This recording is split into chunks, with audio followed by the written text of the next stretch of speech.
Hello everyone, welcome to Avanti classes. My name is Manjit Bhardwaj और आज हम करने वाले हैं भाई कोऑर्डिनेशन केमिस्ट्री। तो पीछे हमने ना एक छोटा सा पार्ट छोड़ दिया था लास्ट लेक्चर के अंदर, थोड़ा लेट हो गया था, मेरा कनेक्शन टूट गया था, है ना। तो इंटरनेट का कनेक्शन वो थोड़ा वीक था उस दिन। तो अभी जो है हम उस लास्ट पार्ट को फिर से रिपीट करेंगे, कुछ बच्चों का मिस हो गया होगा। नो वरी, आपके नोट्स में वो जा चुका है पहले से, ठीक है। वो नोट्स के अंदर वही लेक्चर रहेगा। तो देखिए अब क्या है भाई, ये हम पढ़ रहे थे करेक्टरिस्टिक्स जो डिपेंड करते हैं metal nature of metal ion के ऊपर, मतलब लिगेंड फील्ड थ्योरी और लिगेंड फील्ड जो स्प्लिटिंग एनर्जी है, क्रिस्टल फील्ड स्प्लिटिंग एनर्जी, वो किस किस फैक्टर्स के ऊपर डिपेंड करती है। वो नेचर ऑफ मेटल आयन के ऊपर डिपेंड करती है और पीछे भी दो जा चुके हैं, तो उसका हम फिर से देख लेते हैं। देखो, factor affecting the stability of complexes, ये आप कर चुके थे। यस गाइस, ये बेटा ध्यान है सभी को। सर ऑक्सीडेशन स्टेट मेटल की, ऑक्सीडेशन स्टेट ज्यादा होगी, crystal field splitting fixed coordination oxidation state के डायरेक्टली प्रोपोर्शनल है। ज्यादा होगी तो डेफिनेटली वो ज्यादा एनर्जी होगी, वरना लो क्रिस्टलाइज्ड स्टेबलाइजेशन होगी। जैसे आयरन 2 में आयरन 3 में है, तो 2 वाले की लो क्रिस्टलाइजेशन है और 3 वाले की ज्यादा एनर्जी गैप। ये एनर्जी गैप का मतलब क्या है? P2G और EG। देखो यहाँ पर क्या बन रहा है, 6 जुड़े हैं साइनाइड, यहाँ भी 6 जुड़े हैं, तो स्प्लिटिंग तो वही होगी, P2G and EG। Yes yes sir, ये EG दोनों की स्प्लिटिंग सेम है, लेकिन ये जो गैप है ना स्प्लिटिंग का, ये जो एनर्जी का गैप है, ये मान लो 3 जूल है। किसके लिए? ये 2 पॉजिटिव के लिए। अगर वो 3 पॉजिटिव होता है, नीचे वाला है ना, ये होता है, तो वो 3 जूल नहीं होगा, मान लो 5 जूल होगा। एनर्जी का गैप बढ़ गया, मतलब मैं किसी इस ऑर्बिटल को थोड़ा सा ऊपर बना दूंगा। समझ गए बेटा? सर ये गैप बढ़ जाता है, 3 की जगह 5 जूल का हो जाता है। तो ये वो बता रहा है और कुछ नहीं है इसके अंदर, ठीक है। नेक्स्ट देखो, नेचर ऑफ लिगेंड ऑब्वियस है, स्ट्रॉन्ग फील्ड लिगेंड होता है, वीक फील्ड लिगेंड होता है, ये तो आपको पता है। WFL और SFL शॉर्ट फॉर्म ना बोल लिया करो एक बार, अपने मुंह से लिख लिया करो एक बार नोटबुक पे, स्ट्रॉन्ग फील्ड लिगेंड SFL, है ना, थोड़ा सा याद रह जाती है, वरना इसमें आने जानी तो कुछ नहीं है। अगर आप मुझसे पूछोगे SFL क्या होता है, हो सकता है मैं ही भूल जाऊं। 4 दिन बाद में से पूछोगे, मैं कभी इसको SFL को यूज नहीं करता, या WFL को भी यूज नहीं करता, है ना। वर्क फ्रॉम होम, WFH जरूर यूज करते हैं हम ठीक है, तो वो यूज होता है, लेकिन WFL यूज नहीं होता। बट एटलीस्ट आप लोगों को बोल के एक बार देख लेना चाहिए। रिसेंटली मुझसे पूछोगे, मुझे याद रहेगा, 4 दिन बाद गड़बड़ हो जाएगा। क्लियर है? तो इसलिए फिर भी आप लोगों के लिए वो ज्यादा जरूरी है। स्ट्रॉन्ग फील्ड लिगेंड कंप्लीट लिखा हुआ मिलेगा, डेफिनेटली पेपर में शॉर्ट फॉर्म नहीं आएगी, बट हम लोग शॉर्ट फॉर्म यूज करते हैं ताकि हमारा टाइम बचे जब आप न्यूमेरिकल कर रहे होगे। तो यहाँ पर भी ये आप अच्छे से जानते हैं, ज्योमेट्री ऑफ द कॉम्प्लेक्स पे डिपेंड करता है। तो ये हमने किया था, स्क्वायर प्लेनर की 1.3 ऑक्टाहेड्रल होती है, ऑक्टाहेड्रल की ऑक्टाहेड्रल ही होती है, और टेट्राहेड्रल की 4/9 ऑक्टाहेड्रल होती है। यस बेटा, सर ये तो क्लियर है ना, ये तो रट्टा मारना है, इसमें कुछ नहीं है। तो ये हम कर चुके थे। इसके बाद इसके एग्जांपल्स दिखा रखे हैं, ऑर्डर है स्क्वायर प्लेनर, ऑक्टाहेड्रल और टेट्राहेड्रल, ठीक है। अब ध्यान देना, इसके अंदर जो एग्जांपल्स दिए ना इन्होंने, nickel cyanide 4 2 negative, nickel chlorine 4 2 negative, दिख रहा है? सर कैसे बताओगे कि ये ऑक्टाहेड्रल है कि टेट्राहेड्रल है? साइनाइड है ना, वो पेयरिंग करवा देगा तो स्क्वायर प्लेनर बना लेगा वो। अंदर वाले कॉम्प्लेक्स यूज हो जाएंगे, सर है ना। sp3 क्या होता है? टेट्राहेड्रल। टेट्राहेड्रल। और यहां पर ये कौन सी बनेगी? Sir DsP2। DsP2, that is square planar. तो अंदर घुसोगे जब, ये सबको समझ में आ रहा है बेटा? Harleen, Anshika, Aman, Ajay, yes sir. ये बात समझ में आई? What I have tell you, yes sir. है ना। उसको मतलब जब ओपन करके लिखेंगे तो DsP2 आएगी, तो स्क्वायर प्लेनर बनेगा। और निकल क्लोरीन के केस में 4 ही वो जुड़े हुए हैं, तो वो क्या आएगी? sp3 आएगी, टेट्राहेड्रल। अभी एक और चीज बताता हूं, SD3 भी टेट्राहेड्रल होती है। यस, क्लियर है? सर सबको पता है SD3 टेट्राहेड्रल होती है, पता है ना सबको? Yes sir. ठीक है, अब आगे बढ़ते हैं जरा, ठीक है। अभी देखिए इसी के अंदर, तो यहां से आपको नेचर ऑफ मेटल आयन का तो पता लग गया, ठीक है। मेटल आयन का नहीं ऊपर, ठीक है, एग्जांपल पता लग गया होगा इसका, साइनाइड वाला और क्लोरीन वाला। तो ये आप बना के देखेंगे तभी समझ में आएगा स्क्वायर प्लेनर बन रहा है या ऑक्टाहेड्रल बन रहा है, ठीक है, या फिर टेट्राहेड्रल बन रहा है। बनाने से ही पता लग जाता है। 6 जुड़े हैं तो ऑक्टाहेड्रल है पक्का, आंखें मीच के आप कह सकते हैं, है ना।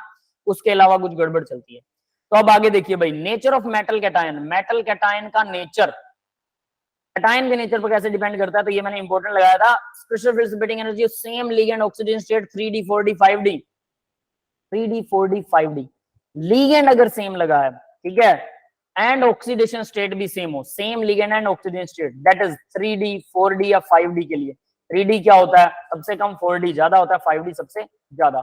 Size of metal cation down to the group, directly proportional होता है साइज के ऊपर मेटल कैटायन के, ठीक है। तो अगर बाकी सब कुछ सेम है, सिंपल सी बात करेंगे, सेम लिगेंड और सेम ऑक्सीडेशन स्टेट है, ठीक है, तो क्या होगा, साइज ऑफ मेटल कैटायन के ऊपर डिपेंड करेगा।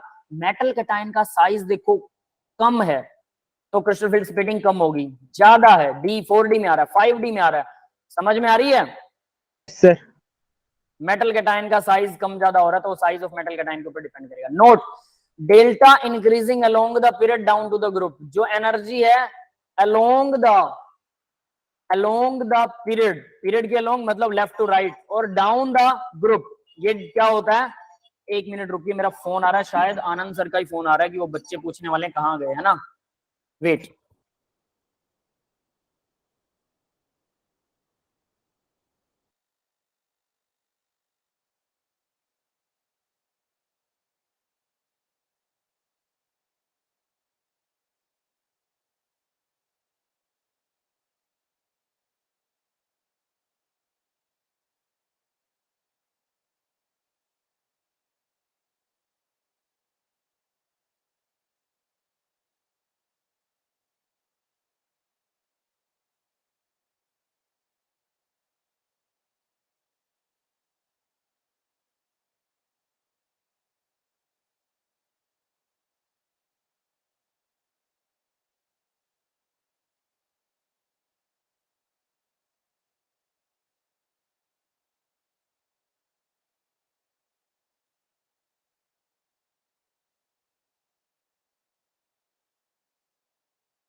सर आपकी वॉइस नहीं आ रही, आपका माइक।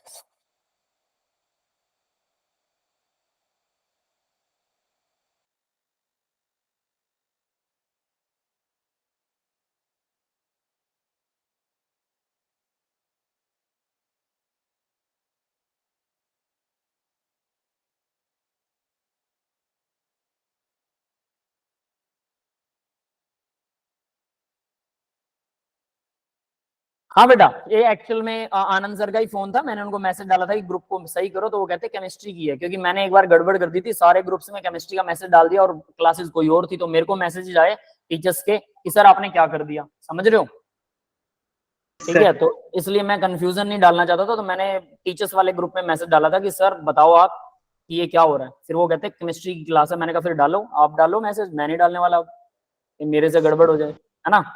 चलिए, तो अब ये देखिए, ये कह रहा है delta increase along the period and down to the group, तो अलोंग द पीरियड और डाउन टू द ग्रुप जो है डेल्टा इंक्रीज होता है, यानी कि पीरियड में लेफ्ट टू राइट जाएंगे तो क्या होगा, डेल्टा इंक्रीज होगा, और डाउन द ग्रुप नीचे की तरफ भी डेल्टा इंक्रीज होगा। यस, क्लियर है बेटा। सर एग्जांपल So है along order the period, so along the period क्यों increase होगा delta? Along the period, D orbitals के अंदर इलेक्ट्रॉन्स की पेयरिंग होना शुरू हो जाती है, मेटल का ना उल्टा सीधा बिहेव करती है, मेटल मेटालिक प्रॉपर्टी बढ़ जाती है। जब हम देखो डी में 1 है, डी में 2 है, डी में 3 है, डी में 4 है, यहाँ पर अनपेयर्ड है सारे मेटल्स, बहुत अच्छा। मिडिल में जाके मिडिल के बाद में पेयरिंग शुरू होती है, पेयरिंग के अंदर फिर मेटल का साइज डिक्रीज होता है, साइज डिक्रीज होने से, ठीक है, may be metal strong field ligand बनाता हो, स्ट्रॉन्ग बॉन्ड भी बना सकता है, और अनपेयर्ड इलेक्ट्रॉन की वजह से भी स्ट्रॉन्ग बनाता है, तो आगे आगे और ज्यादा कुछ गड़बड़ होती है, ऐसी कुछ गड़बड़ होती है जिसकी वजह से वो इंक्रीज हो जाती है। क्लियर है? Yes sir. ठीक है, इसको मैं डिटेल में बाद में डिस्कस करूंगा कि ये होता कैसे है, इसको बाद में कभी अच्छे से डिस्कस करेंगे, ठीक है। अभी के लिए सिर्फ इसको याद रख लो पॉइंट को। आगे देखिए, ऑर्डर ऑफ क्रिस्टल फील्ड, तो देखो कोबाल्ट पर 3 है, रोडियम पर 3 है, इरिडियम पर 3 है, तो इरिडियम की सबसे ज्यादा होगी, कोबाल्ट होता है ऊपर, उसके नीचे आता है रोडियम RH, उसके नीचे आता है IR इरिडियम। यस, क्लियर है, समझ में आ गया, तो नीचे की तरफ बढ़ रही है। हाँ बेटा, हेलो, आवाज आ रही मेरी? Yes sir. ठीक है, अब आगे देखिए, नेक्स्ट है निकेल पैलाडियम प्लेटिनम, ये तो सीरीज में चल रहे हैं, निकेल पैलाडियम प्लेटिनम, तो प्लेटिनम लेफ्ट टू राइट जाएंगे अलोंग द पीरियड, तो क्या होगा, सब पर 2 पॉजिटिव है, ये ध्यान रखना कि सब पर चार्ज भी सेम होना चाहिए, तो क्या हो रहा है, तो भी बढ़ रही है क्रिस्टल फील्ड एनर्जी, ठीक है, तो ये चीज उसी के एग्जांपल है। नेक्स्ट देखो, कॉपर AgAu, कॉपर AgAu कौन सी होती है, कॉइन एज मेटल्स होती हैं सभी के सभी, कॉपर का 29, Ag का कितना होता है भाई, याद है किसी को, Au का 79, Ag 47, yes sir atomic number, कुछ कुछ एटॉमिक नंबर रट्टा मार लिया करो, याद होने चाहिए। ठीक है, पीरियोडिक टेबल को कैसे याद किया जाता है वो उसका है सबके पास में ना, how to sir learn complete periodic table. किस किस को याद है कंप्लीट पीरियोडिक टेबल, बताएगा मुझे कोई? कंप्लीट तो याद नहीं है, डी ब्लॉक याद किया था जो आपने बताया था, एफ ब्लॉक नहीं किया अभी। डी ब्लॉक याद किया, एफ नहीं किया, कोई बात नहीं। And any other? डी किस किस को याद है? हरलीन, अंशिका, अमन, अजय, डी ब्लॉक याद है बेटा सारे? नहीं किए क्या? सर कंप्लीट नहीं याद अभी। डी डी भी पूरे याद नहीं है? डी भी पूरे याद नहीं है क्या? अरे बता दीजिए, कोई दिक्कत वाली बात नहीं है, शर्माइए मत। अगर याद नहीं है तो याद करने के लिए मैं बता दूंगा आपको, ट्रिक है मेरे पास, ठीक है, कोई दिक्कत नहीं है। अगर आप लोगों को डी भी अच्छे से याद नहीं है तो अब आप लोगों को बता रहा हूँ, कोऑर्डिनेशन चल रहा है, डी ब्लॉक तो याद करने हैं, ठीक है। मैंने बताए थे कि आप लोगों को ट्रिक क्या किसी उसमें? सर भेजे थे आपने, नोट्स में डाल रखे हैं। ठीक है, डाल रखे हैं ना, ठीक है। कौन से ग्रुप में पता नहीं, कौन से नोट्स में डाले हुए हैं, बट डाले होंगे, कोई बात नहीं है। आप लोग क्या कीजिएगा, मैं फिर से आपको एक फोटो वगैरह डाल दूंगा जिसमें आपको क्या होगा कि नोट्स के अंदर मिल जाएंगे, वो दोबारा से मिल जाएंगे, ठीक है। तो उसी को देखते हैं, अब आगे देखते हैं बेटा। अब देखिए फॉर्मेशन ऑफ के एफ और स्टेबिलिटी कांस्टेंट, ठीक है, फॉर्मेशन कांस्टेंट, सॉरी फॉर्मेशन के एफ, फॉर्मेशन के लिए कांस्टेंट होता है और स्टेबिलिटी कांस्टेंट के एस होता है, एक जैसी सी बात है। स्टेबिलिटी डायरेक्टली प्रोपोर्शनल होती है के एफ और के एस के, ठीक है। अब किसकी stability? For same metal ion, same ligand लगा होना चाहिए, fixed coordination number, coordination number भी सेम हो, मेटल आयन भी सेम हो और लिगेंड भी सेम हो, सब कुछ सेम हो गया तो फिर बचा क्या? अब वो बोल रहा है कि अलग क्या हो सकता है, के एफ और के एस, ये अगर बदलोगे तो यानी फॉर्मेशन कांस्टेंट अगर बदल जाता है, टेम्परेचर वगैरह चेंज करने से इक्विलिब्रियम कांस्टेंट की वैल्यू बदल जाती है, रेट ऑफ रिएक्शन बदल जाता है ना। तो अगर ये चीजें चेंज करते हैं तो स्टेबिलिटी डायरेक्टली के एफ और के एस के बराबर होती है, ठीक है, क्लियर है सर? आगे देखिए, दिस इज एक्सपेरिमेंटल वैल्यू, और ये एक्सपेरिमेंटल वैल्यू होती है, हम ऐसे तो कह नहीं सकते 2 बढ़ेगी 3 बढ़ेगी, ऑब्वियस है। के F can be compared between those who have similar nature of complex and have the same stoichiometry। KF को उसी से कंपेयर किया जा सकता है जिसका नेचर सेम हो और कॉम्प्लेक्स यानी कि स्टोकियोमेट्री भी सेम हो। वही ऊपर वाली बात बोल रहा है, फिक्स्ड कोऑर्डिनेशन नंबर और लिगेंड का नंबर सेम होना चाहिए। एग्जांपल यहां पर इन्होंने दे रखा, देखो मेटल 6 लिगेंड 6A जोड़ रही है तो 6 लिगेंड जुड़ गए मेटल से, यहाँ 6B जोड़ रही है, बी से 6 जुड़ गए, है ना। अब लिगेंड अलग है यहाँ पर, ये ध्यान दे लेना भाई, ठीक है। वहां सेम लिगेंड लिख रखा था लेकिन लिगेंड अलग पर भी केएफ को आप कंपेयर कर सकते हो।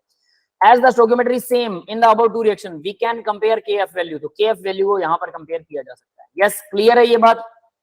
Yes sir. अब आगे बढ़ते हैं भाई, यहां तक हमने वैसे कर लिया था, ठीक है। अब सर, नेक्स्ट वाला, हाँ बेटा। इसमें सबसे प्रीडोमिनेंट फैक्टर कौन सा होता है स्टेबिलिटी के लिए? कौन सा फैक्टर? ये जो 5 आपने करवाए इनमें सबसे ज्यादा जो पावरफुल कौन सा फैक्टर होता है? सबसे ज्यादा पावरफुल फैक्टर, पावरफुल तो लिगेंड वाला होता है, जिसका लिगेंड स्ट्रॉन्ग है वही सबसे ज्यादा पावरफुल है, ठीक है। मेटल आयन भी कंट्रीब्यूट करता है बट लिगेंड बेस्ट है, लिगेंड के लेवल पर हम ज्यादातर तो लिगेंड ही याद करेंगे, आपको वही याद रहेगा लास्टली, लेकिन ये फैक्टर्स अगर याद रखोगे तो इसका कहीं कहीं कहीं कहीं यूज होता है, तो वहां पर आपको मतलब उसका बेनिफिट मिल जाएगा। यस, क्लियर है, ठीक है। और अभी ये खुल नहीं रहा है, ये फिर से हैंग हो रहा है भाई, चलिए देखते हैं कितनी देर होता है। आ गया, आ गया, ठीक है। अब देखिए जरा यहाँ पर, तो यहाँ जनरल रिएक्शन दिखा रखी है इन्होंने, वाटर के साथ रिएक्शन करवा रखी है, वाटर के साथ में एन जोड़ रखे हैं, NL, ये लीगेंड्स हैं, एन लीगेंड्स हैं और वाटर एन है। क्या हुआ, वाटर रिप्लेस हो गए एन और लीगेंड जुड़ गए एन वो 4 भी हो सकते हैं, 6 भी हो सकते हैं ना, 5 भी हो सकते हैं, कुछ भी। जनरल रिएक्शन है, equilibrium of such reaction is known as formation constant और स्टेबिलिटी कांस्टेंट। इनके इक्विलिब्रियम को फॉर्मेशन कांस्टेंट या स्टेबिलिटी कांस्टेंट बोलते हैं। वही मैं इक्विलिब्रियम कांस्टेंट की बात कर रहा था पहले भी, ठीक है। तो ये वही चीज है। अभी मेरा पेन हैंग हो गया, ठीक है, चलिए आगे पढ़ लेते हैं इतनी देर। अब आगे देखिए, के एस आ गया वापस, ठीक है। तो के एस यहाँ पर के एफ और के एस, के एस इक्वल होता है के एफ के, मेटल के साथ में लिगेंड जुड़े हुए हैं, divide by metal with water और एल की पावर एन। ये क्या बना, अब ये कोई मेरे को बताएगा ये क्या है? इक्विलिब्रियम कांस्टेंट है, कैसे आया? यस, किसी को पता है कैसे आया? अरे इन्होंने प्रोडक्ट रिएक्टेंट किया है ये। प्रोडक्ट डिवाइडेड बाय रिएक्टेंट, हाँ हाँ बस वही है, ठीक है। प्रोडक्ट डिवाइडेड बाय रिएक्टेंट, और वाटर यहाँ पर कांस्टेंट होता है, इसलिए वाटर को गिना नहीं प्रोडक्ट में। ये बात समझ में आ रही है? Sir yes sir. है ना? हाँ बस सही है, फिर वही है, ठीक है भाई। यही same to same equilibrium constant निकाल रखा और कुछ नहीं कर रखा, ये इक्विलिब्रियम कांस्टेंट ही है। इसको मैं नीचे की तरफ एरो कर देता हूँ, ठीक है। एक ही चीज है ये, इक्विलिब्रियम कांस्टेंट। एग्जांपल है कॉपर टू अमोनिया, और ये बन गया। केएस निकालेंगे तो ये क्या आएगा? प्रोडक्ट, ये वाला प्रोडक्ट डिवाइड बाय रिएक्टेंट, ये वाला रिएक्टेंट, ठीक है। इसी से एग्जांपल है, ये सिर्फ इक्विलिब्रियम कांस्टेंट की वैल्यू बता रखी है और कुछ नहीं है। क्लियर है बेटा? Note yes sir.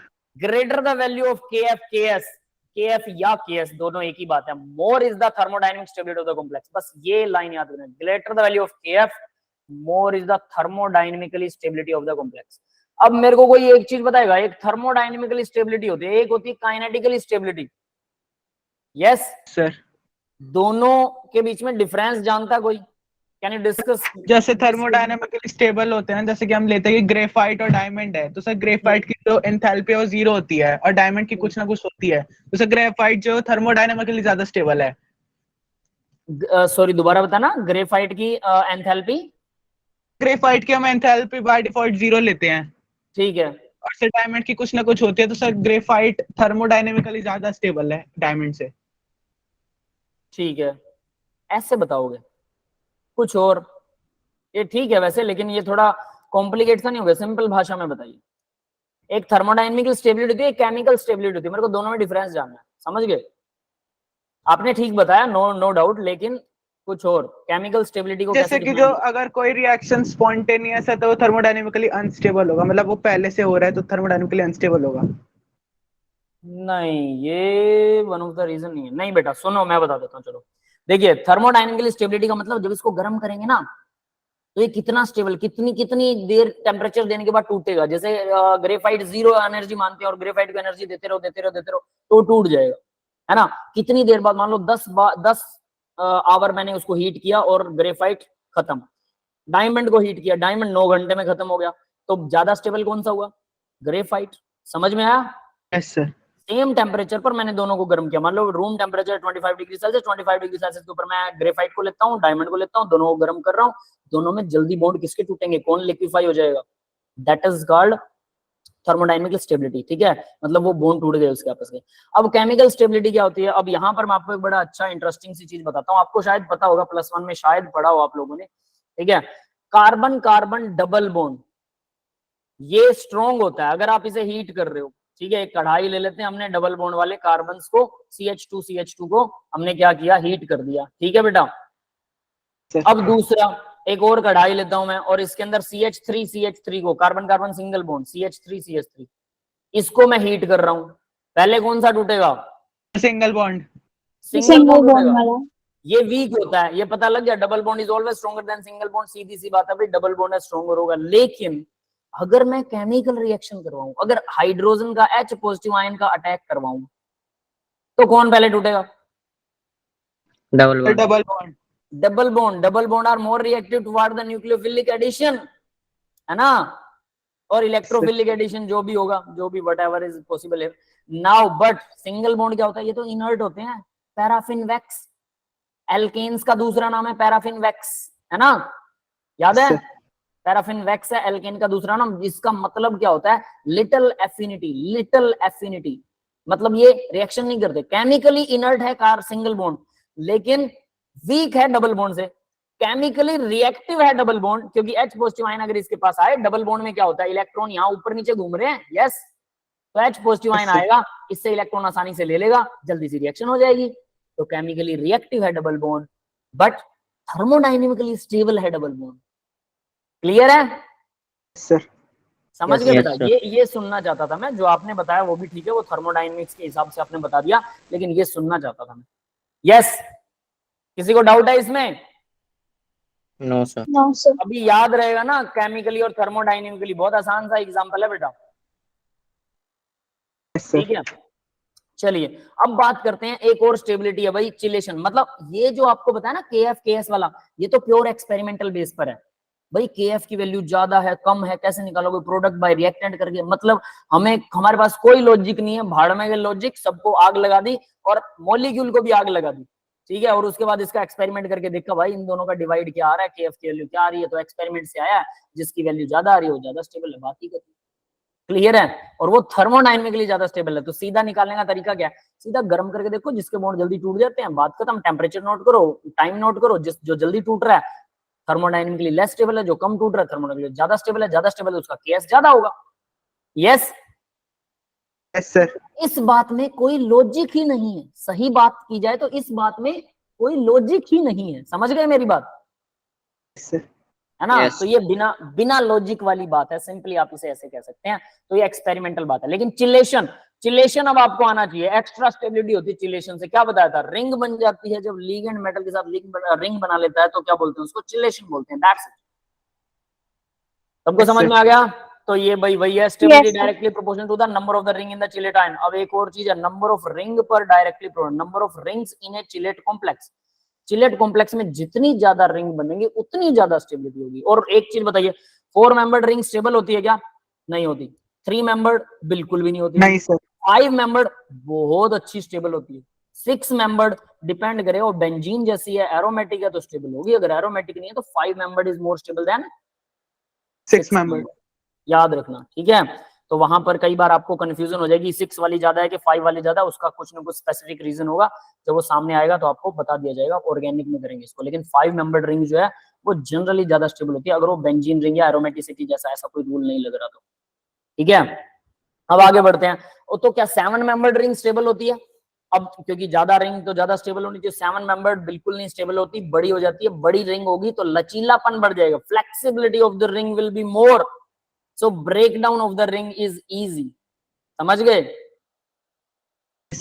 इसको ऐसे समझ लो, मान लो आपके घर में जो रूम है उसके ऊपर लेंटर लगा होगा ना, अब अगर मान लो उस रूम का साइज हम मान लीजिए, जनरली रूम 100 से 150 स्क्वायर फुट 200 स्क्वायर फुट के रूम होते हैं, तो मान लीजिए कि मैं उसका 1 लाख स्क्वायर फीट रूम का साइज कर देता हूँ 4 दीवारों पर, और लेंटर डाल दिया, चारों दीवारें बहुत दूर दूर है और लेंटर डाल दिया, लेंटर नीचे गिर जाएगा कि नहीं गिर जाएगा, बीचों बीच में बीच। अगर आप लोग मान लो किसी तरह से हमने उसको टिका दिया, उसको खोल लिया, लेंटर हमारा जच गया, उसके बाद उसके सेंटर में खड़े हो गए और आप जंप लगाना शुरू कर देना, तो वो ऐसे ऐसे बिल्कुल रबड़ की तरह यूं यूं ऊपर नीचे होएगा, समझ रहे हो, और थोड़ी देर में नीचे भी गिर जाएगा और आपको ज्यादा चोट नहीं लगेगी, क्योंकि दीवारों के साथ वो धीरे धीरे ऐसे आएगा, तो बहुत ज्यादा चोट आपको नहीं लगने वाली है, मतलब 1 मंजिल से भी आप ठीक ठाक नीचे आराम से लैंड करोगे। अच्छा है ना सर। नुकसान हो जाएगा बस ठीक है। अभी एक बिहार में शायद पुल गिरा था, याद है सबको, सर याद है, देखा था। Yes sir. वो बस वैसा ही लचीलापन आ गया, तो उसमें पता नहीं क्या हुआ था। इंजीनियर्स इन बातों का अगर ध्यान नहीं रखेंगे, आप लोग भविष्य के इंजीनियर्स हो, you should have to take care about that, आप लोगों को यही चीजें पढ़ाई जाएंगी, समझ में आया, ठीक है। तो याद रखना आपका स्पेसिफिक वर्क हो जाएगा। अगर हमें हमारी बात करें आप, तो हम अपने फील्ड में स्पेसिफिक हो चुके हैं, हम केमिस्ट्री में स्पेसिफिक हो गए, हम आपको मटेरियल देंगे, केमिस्ट क्या करता है, मटेरियल देता है कि ये लो भाई ये यूज करो, ठीक है। फिर आप लोग उस मटेरियल पे स्ट्रेंथ वेरेंथ सब कुछ देखोगे कि हाँ ये सही है सर, हम इसे यूज कर सकते हैं, कहाँ यूज कर सकते हो वो आप सोचोगे कि आपको स्ट्रेंथ कहाँ चाहिए, टेंसाइल स्ट्रेंथ कहाँ चाहिए, लचीलापन कहाँ चाहिए, उस हिसाब से आप उस मटेरियल को यूज कर सकते हो। केमिस्ट मटेरियल प्रोवाइड करवाता है, ठीक है, फिजिस्ट उसको यूज को देखता है कि वो कहाँ उसको अरेंज कर सकता है, और इन दोनों का कॉम्बो होता है थोड़ा थोड़ा इंजीनियर, बट कॉम्बो में प्योर वो केमिस्ट नहीं बन सकता, याद रख लेना। मटेरियल केमिस्ट्री जो है वो आती है इंजीनियरिंग में, बट एट लीस्ट आपको केमिस्ट्री वाले बंदे की जरूरत होती है, जो मेडिसिन बनाते हैं ना, मेडिसिन। अभी हमारे पीएचडी के अंदर, मैं पीएचडी कर रहा हूँ जहां से, वहां पर एक मैडम है जो पीएचडी कर रहे हैं मेडिसिनल केमिस्ट्री से, तो वो कैंसर की ड्रग बना रहे हैं, कैंसर की ड्रग। वो जो कैंसर की ड्रग है वो मेडिकल स्टूडेंट को भेजी जाती है, और वो मेडिकल स्टूडेंट फिर उस ड्रग के ऊपर एक्सपेरिमेंट करते हैं, और फिर वो उनको रिजल्ट देते हैं कि इसका रिजल्ट ये वाला आया। बंदों को नहीं खिलाते, वो क्या करते हैं, मान लो किसी को लंग कैंसर है, उसकी लंग से सेल निकाल ली थोड़ी सी कैंसर वाली, फिर उसको एक कल्चर पे ग्रो कर लिया, बहुत सारी सेल ग्रो कर ली, फिर उन ग्रो वाली आर्टिफिशियली सर, क्या बेटा, मतलब वो टेक्निक से ग्रो करते हैं ना उसको सेल को। आर्टिफिशियल, ठीक है। उसको पानी में रखेंगे, अगार अगार सॉल्यूशन में रखेंगे, तो सेल अपने आप खाना वाना खाती रहेगी उसी पानी से, उस न्यूट्रिशन वाले पानी से। फिर उसके बाद उसके अंदर दवाई डाल देंगे, तो दवाई भी उसके अंदर जाएगी पानी के थ्रू, मेडिसिन, तो उस मेडिसिन से कितनी सेल वो मर गई, कितनी जिंदा रही, कितनी नॉर्मल सेल पे भी वही दवाई डाली जाती है, उनको अलग से। इंसानों को खिला के थोड़ा चेक करेंगे भाई देखियो ठीक है कि नहीं, वो अगले दिन है ना। तो वो कल्चर ग्रो सर आपने कितनी बनाई अभी तक?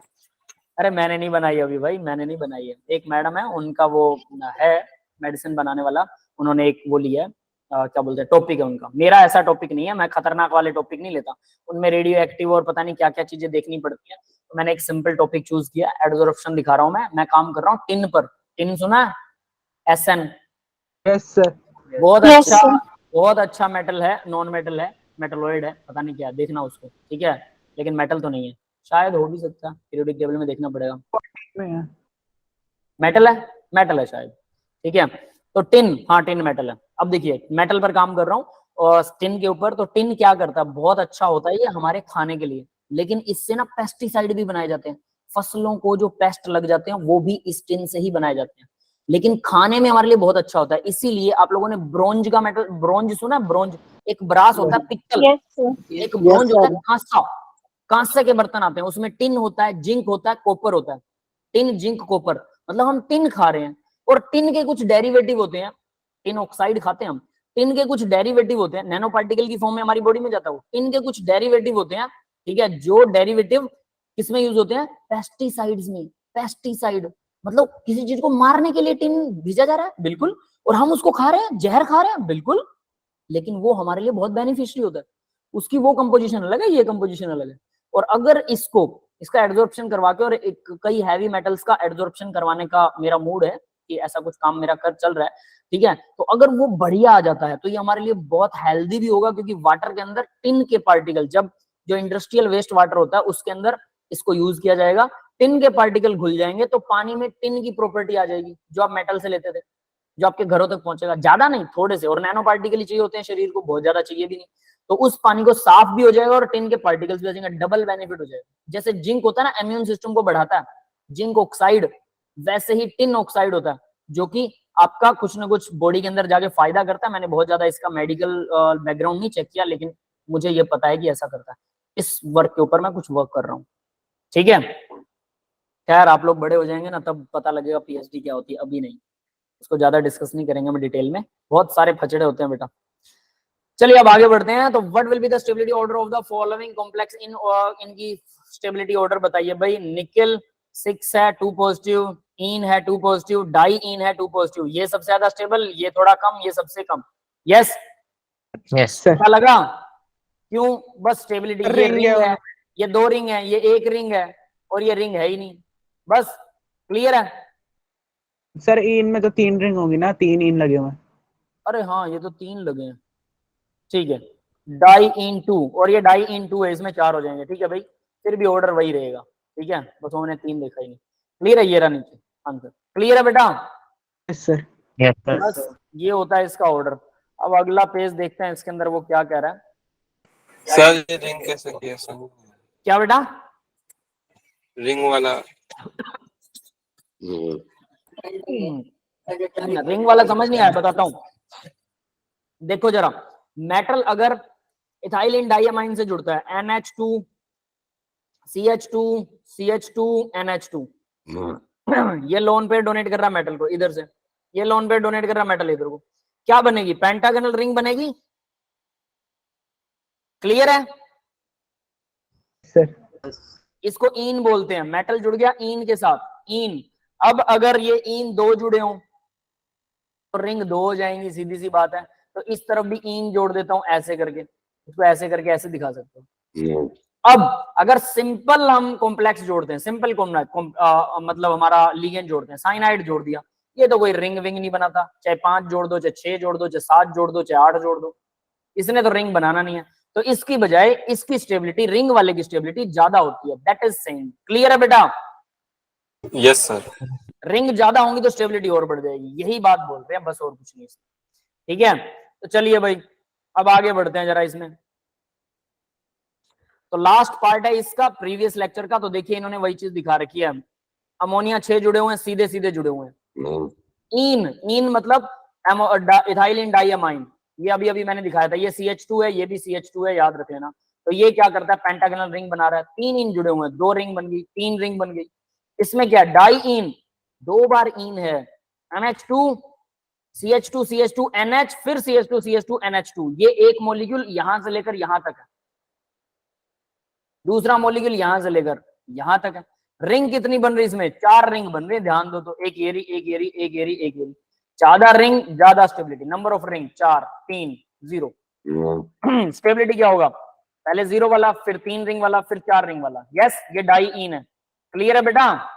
Sir Yes. नोट, अब जरा देखिए नोट देखिए, a chelating complex would be generally more stable if bond strength are similar in the complexes being compared।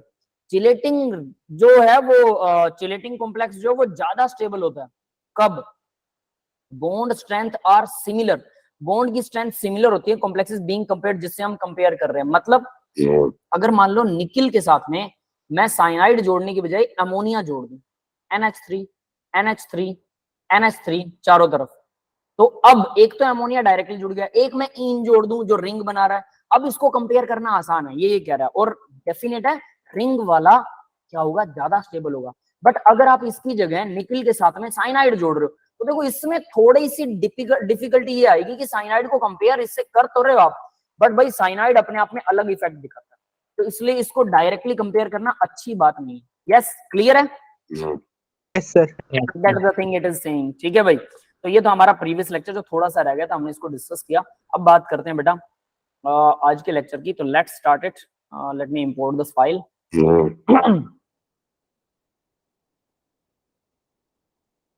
कहां पर है, डाउनलोड में जा गई होगी, है ना, ये रहा। हाँ, तो चलिए भाई, topic to be covered in this session. तो कौन से सेशन के अंदर हम टॉपिक कवर करने वाले हैं? पहला magnetic moment of complex, limitation. अब मैग्नेटिक मोमेंट भी देखेंगे कॉम्प्लेक्सेस की, फिर लिमिटेशन देखेंगे क्रिस्टल फील्ड थ्योरी की। तो क्रिस्टल फील्ड थ्योरी हम कंप्लीट कर चुके हैं, ध्यान रख लेना। Coloured in coordination complex, colour कैसे दिखाता हो, चार्ज ट्रांसफर स्पेक्ट्रा, ये इंपॉर्टेंट वाला टॉपिक है, चार्ज ट्रांसफर स्पेक्ट्रा। ठीक है, ये +2 में नहीं आता होता, याद रख लेना, ये आपके IIT के अंदर एडवांस लेवल का टॉपिक है, साफ बता रहा हूँ, +2 में नहीं पढ़ाते हम इसे, क्लियर है? BSc में आता है, बैचलर ऑफ साइंसेज के अंदर केमिस्ट्री अगर पढ़ते हो तो वहां आता है। ठीक है भाई, आगे देखते हैं। Different type of the charge transfer transition in gemstones, ये टॉपिक भी BSc में ही आता है, क्लियर है बेटा? सर तो ये जो दोनों टॉपिक आपको +2 की बुक्स में नहीं मिलने वाले हैं, सीधी सी बात है। जेमस्टोन पता है ना सबको क्या होते हैं? सर जो स्टोन्स होते हैं, रूबी वगैरह। हाँ, रूबी वगैरह जो जेमस्टोन्स होते हैं, इनका एक साइंटिफिक मीनिंग प्रेशियस होता है। स्टोन्स। हाँ, इनका एक साइंटिफिक मीनिंग भी होता है, वो भी बता देता हूँ कि जब इनको पहना जाता है तो इनमें से लाइट क्रॉस होती है और ये बॉडी को टच करते हैं, तो वो बॉडी का फोटोन जो हमारी लाइट के अंदर चला जाता है। जो हमारी जो नब्ज होती है ना, हम BP बोलते हैं जिसको, वो नब्ज के साथ में सिंक्रोनाइज कर लेते हैं हम लोग, सिंक्रोनाइज हो जाता है वो, जिससे हमारी बॉडी को थोड़ा सा रोगों से मुक्त हो जाते हैं हम। ठीक है, कुछ और इफेक्ट भी कम हो जाते हैं। बट अगर आप सिंक्रोनाइज की जगह कोई दूसरा ऐसा कोई स्टोन पहन लेते हो जो आपके लिए ठीक नहीं है, वो बॉडी को टच ना करे, आपका शौक है आप पहन सकते हो, बट बॉडी को टच ना करे, उसके नीचे भी आप जो भी चांदी या सोना गोल्ड के अंदर उसको मेटल लगाओ नीचे, वो नीचे भी उसके मेटल लगा लो ताकि वो टच ना करे, अगर ऐसा चाहते हो। और कोशिश करो कि ना ही पहनो, कोई जरूरत नहीं है। अब ऐसा होता क्यों है पता है? देखो, किसी की प्रवृत्ति होती है, सबकी अपनी अपनी प्रवृत्ति होती है। आपने मेरी प्रवृत्ति भी देखी होगी और दूसरे टीचर्स भी आपको पढ़ाते होंगे, उनको भी अब आप लोग जानते होंगे। ठीक है, जो बच्चे पुराने मुझसे पढ़ रहे हैं वो मेरे को जानते हैं बेटरली कि मैं कैसे बोलता हूँ, मेरी टोन क्या है ना, किस तरह से बात करता हूं मैं। कुछ टीचर्स होते हैं बड़े ध्यान से, हाँ देखो ये हो जाएगा, हो गया ना, ठीक है, थोड़ा पाउज लेते हो, है ना बातों में। मेरा कंटिन्यू चलता है, ये आपने देखा हो, मेरी पल्स कंटिन्यू चलती है। कुछ टीचर पाउज लेते हैं, धीरे धीरे पढ़ाते हैं। कुछ टीचर बहुत ज्यादा हाइपर होके भी पढ़ाते होंगे, मुझसे भी ज्यादा हाइपर टीचर भी मिलेंगे। तो मेरी टोन हाइपर है, मैं ये कह सकता हूँ। मैं लगातार कंटिन्यूअसली चलता हूँ। अगर मैं चुप हो जाऊं तो मुझे लगता है कि जैसे मैं कुछ बच्चों को बोर कर रहा हूँ। ठीक है, ये मेरा माइंड कहता है, तो इस वजह से मेरा ऐसा है। अब ये जो चीजें हैं, अगर आप इन पे ध्यान से ध्यान दो तो ये आपका प्रवृत्ति बताती हैं, तो आपको क्या करना चाहिए। अब डेफिनेट है, आपको अगर मैं सिटिंग की जॉब दे दूं, चुप करके बैठे रहो, बोलना नहीं है, बस बैठे रहना है, तो मेरे जैसों का तो दम घुट जाएगा। इंट्रोवर्ट लोग जो होते हैं उनके लिए तो बहुत अच्छा है, जो किसी से बात नहीं करते। एक्सट्रोवर्ट जो बोलते रहते हैं, जिनको बात करनी है वो अपने बारे में बात करते हैं, दूसरे से बात पूछते हैं, मेरे जैसे। ठीक है, मैं एक्सट्रोवर्ट हूँ, मुझे पता है, मैं अपने बारे में सबको सब कुछ बता देता हूँ, कुछ छुपाता नहीं हूँ बहुत ज्यादा चीजें, है ना। लेकिन बहुत से लोग हैं जो अपने बारे में कुछ भी बताना पसंद नहीं करते, बात ही करना पसंद नहीं करते। 2 साल से एक दोस्त रह रहा है आपके साथ, आपको उसका पता ही नहीं है कि वो कैसा है, वो बात ही नहीं करता ज्यादा, ऐसे लोग भी होते हैं। तो उनको अगर चुप करके बिठा दोगे उनके लिए बहुत अच्छा है। मुझे अगर चुप करके एक रूम में अकेला बिठा देंगे आप लोग, तो मेरे लिए तो टेंशन हो जाएगी, है ना। मुझे टेंशन तब बनेगी जब मैं चुप हो जाऊंगा, अकेला हो जाऊंगा। और उस बंदे को टेंशन तब बनेगी जब उसको ऐसी जॉब दे दो कि तुझे बोलना ही बोलना है। टेंशन बनेगी, दिमाग खराब तो हार्ट खराब, धीरे धीरे सारा शरीर खराब होना शुरू हो जाएगा। ये प्रवृत्तियां होती हैं इंसानों की। इस प्रवृत्ति के हिसाब से ही हम लोग कहते हैं कि अपनी प्रैक्टिस उसी हिसाब से कीजिए। आपको क्या काम करना चाहिए, कैसे करना चाहिए, वो चीजें वैल्यूएबल हैं। ठीक है, तो पहचानिए उसे, सीधी सी बात। तो देखिए भाई, magnetic moment of the complex, तो मैग्नेटिक मोमेंट अंडर रूट, ये सीधा सीधा ये फॉर्मूला दे रखा है। क्या होता है, अनपेयर्ड इलेक्ट्रॉन निकालो, अंडर रूट n+2, ये है मैग्नेटिक मोमेंट निकालने का तरीका, म्यू। यस, क्लियर है ये बात? सर आई थिंक बहुत आसान फॉर्मूला, शायद आप लोगों ने पहले भी पढ़ा होगा। म्यू होता है मैग्नेटिक मोमेंट और ये होता है अंडर रूट, n होता है number of unpaired electron, n+2। ठीक है भाई, तो अब आपको कैसे पता लगेगा, जब इलेक्ट्रॉनिक कॉन्फ़िगरेशन लिखते हैं, tetrahedral, octahedral, square planar complexes बनाते हैं, तो उन कॉम्प्लेक्सेस के अंदर क्या करते हैं हम लोग, ऊपर नीचे कुछ करते हैं इलेक्ट्रॉन्स का हेर फेर। अगर उसमें अनपेयर्ड इलेक्ट्रॉन है, याद रखना, अगर सारे पेयर्ड है तो डायमैग्नेटिक होता है। ठीक है, डायमैग्नेटिक पैरामैग्नेटिक सबको क्लियर है या नहीं है, पहले मेरे को ये बता दो। Yes, sir. सबको क्लियर है? ठीक है, ठीक है। तो डायमैग्नेटिक अगर सबको क्लियर है, पैरामैग्नेटिक सबको क्लियर है, तो अनपेयर्ड इलेक्ट्रॉन, एक भी अनपेयर्ड इलेक्ट्रॉन हुआ तो पैरामैग्नेटिक है। पैरामैग्नेटिक है तो उसका मैग्नेटिज्म कितना, नंबर ऑफ अनपेयर्ड इलेक्ट्रॉन बढ़ेंगे तो मैग्नेटिज्म अट्रैक्शन वाला बढ़ेगा। तो नंबर ऑफ कितना बढ़ेगा, अमाउंट, कुछ वैल्यू यहां से निकलेगी। This is the formula in front of you. Clear है, n+2। यस गाइस, समझ में आ गया बेटा? Yes sir. बस सीधी सी बात है, इस फॉर्मूले को लगाइए। तो स्पिन मैग्नेटिक मोमेंट बोलते हैं इसे, n+2 वाला, where n is the number of unpaired electron, n is the number of unpaired electrons. Generally coordination compound are partially d-filled होते हैं, due to that they show the characteristic magnetic property। ये पहला point हम mark नहीं करेंगे। The example है iron, fluorine 6 लगे हैं, 3 नेगेटिव है। Fluorine negative is weak ligand, iron 3 positive which has configuration 3d5 4s0। 3d में 5 है तो 5 अनपेयर्ड इलेक्ट्रॉन है इसके पास में, तो इसकी वैल्यू कितनी आएगी भाई, आयरन 3 3d5 4s0। अब इसका न्यू निकाल सकते हैं, वी लिखा हुआ ना, ये न्यू है एक्चुअल में, न्यू न्यू mu न्यू है ना। 5+2 का अंडर रूट है 1/2 यहाँ पर लिखा हुआ है। ठीक है, तो 35 का अंडर रूट 5.91, और ये bm होता है बोहर मैग्नेटोन, इसकी वैल्यू इसमें चेक होती है। यस, क्लियर है बेटा सबको? सर ठीक है, तो अगला क्वेश्चन है, फटाफट कवर करें। हाँ बेटा, कुछ नहीं बोलते। किसी का माइक होना भी, पीछे से आवाज आ रही है बेटा, बंद कर लीजिए।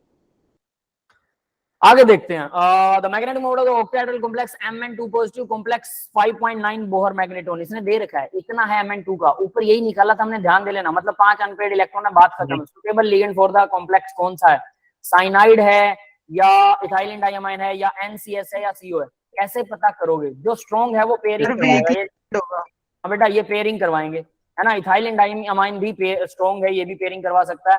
इनके अकॉर्डिंग जैसा भी आंसर आ रहा है सी, NCS को करवाएंगे जो पेयरिंग ना करवाए, ताकि सारे के सारे अनपेयर्ड रहे, बात ही खत्म है। तो यानी इसकी वैल्यू पुट करते हैं तो n की वैल्यू 5 आती है, ये आंसर देख लेना। क्लियर है सबको? सर है ना, यहाँ से n की वैल्यू निकालिए और उसके बाद में Mn2 पॉजिटिव में means not cause pairing which means ligand is weak field ligand, तो weak field weakest field ligand होना चाहिए, वीकेस्ट तो यहाँ पे यही है, बस बात खत्म। नेक्स्ट क्वेश्चन देखो, consider PQ and RP। F fluorine 6 है, 3 नेगेटिव है, Q जो है V वाटर 6 है, 2 पॉजिटिव है, R जो है वाटर के साथ आयरन 6 2 पॉजिटिव है। The correct order of the these ions according to the spin only magnetic moment values। Bohr magneton निकालना है, जेई एडवांस में आया 2013 में, सबसे बकवास क्वेश्चन है आज तक का। क्या करना है पता है, n+2 वाला फॉर्मूला लगाना, एडवांस में ऐसे क्वेश्चन भी आते हैं, तो इसलिए NCERT टाइप के क्वेश्चन भी आते हैं, वो आपको करने होते हैं। यस बेटा, क्लियर है सबको? सर करवाने की Yes, जरूरत sir. है क्या इस क्वेश्चन को? Yes sir. नहीं है ना, बस सीधा आगे बढ़ सकते हैं। फिर भी मैं आपको दिखा देता हूँ आंसर क्या है। बी आंसर आ रहा है इसका, बी आएगा, यानी ये वाला कैसे निकला। Aqua fluoride are weak ligand, ये दोनों वीक लिगेंड है, ठीक है। और 3 पॉजिटिव कॉन्फ़िगरेशन लिखो, इसकी 2 पॉजिटिव है, 3d3 है, तो यानी अनपेड इलेक्ट्रॉन निकालने, डी में कितने अनपेड है। जो वीक फील्ड है वो पेयरिंग नहीं करेगा, स्ट्रॉन्ग फील्ड वाले पेयरिंग करेंगे, बस इतना याद रखना। और फिर अनपेड इलेक्ट्रॉन निकालिए, डी के कितने हैं, Nn+2 का फॉर्मूला लगाइए, मैग्नेटॉन जिसका ज्यादा है वो पहले आएगा या बाद में आएगा, जो भी है ऑर्डर इंक्रीजिंग या डिक्रीजिंग आप लोग लगा सकते। क्लियर है भाई? ऐसे क्लियर। आगे बढ़ते हैं। The pair having the same magnetic moment, the pair जिनकी मैग्नेटिक मोमेंट सेम है, भाई अनपेड इलेक्ट्रॉन सेम है तो मैग्नेटिक मोमेंट सेम आएगा, सीधी सी बात है। और देखो कितना सिली टाइप का क्वेश्चन है कि एटॉमिक नंबर दे रखा है क्रोमियम और मैग्नीज का 24 और 25, याद होना चाहिए, ऐसे नहीं मिलेगा आपको पेपर में, बता देता हूँ, सारे याद होने चाहिए एटॉमिक नंबर। डी ब्लॉक के कम से कम, डी ब्लॉक तो जरूर आप लोगों का होमवर्क है ये, नेक्स्ट टाइम मैं सबसे पूछूंगा डी ब्लॉक एलिमेंट्स को आपको क्या करना है, याद होना करना है। एटॉमिक नंबर याद होना चाहिए। एटॉमिक नंबर, सिंबल और नाम बोलना आना चाहिए, नाम सिंबल क्या है, एटॉमिक नंबर क्या है, पूछूं तो आप लोग बता सकें आसानी से। सचिन टाई वाला क्रिकेट में फिर कोई नया कप जीतेगा, यमराज जरा निभा मौत तक रूरा पड़े आगे कूद। उसके बाद क्या था, ला हफ्ता वरना रे रोसामा इधर पिटाई और होगी, ऐसा रफ डबिंग सॉन्ग भाई हंस मत, दूसरा राग सन का। चारों लाइनें बोल चुका हूं और उनसे आप मैच कर सकते हैं अपने एटम्स को, ठीक है। और इनके एटॉमिक नंबर कैसे याद होंगे, 21 से शुरू होगा 30 तक, 30 के नीचे आएगा 48 कैडमियम, 48 के नीचे आएगा मरकरी 80, 80 से पहले आएगा गोल्ड, और गोल्ड के ऊपर आएगा Ag 47, उसके ऊपर आएगा कॉपर 29, ठीक है।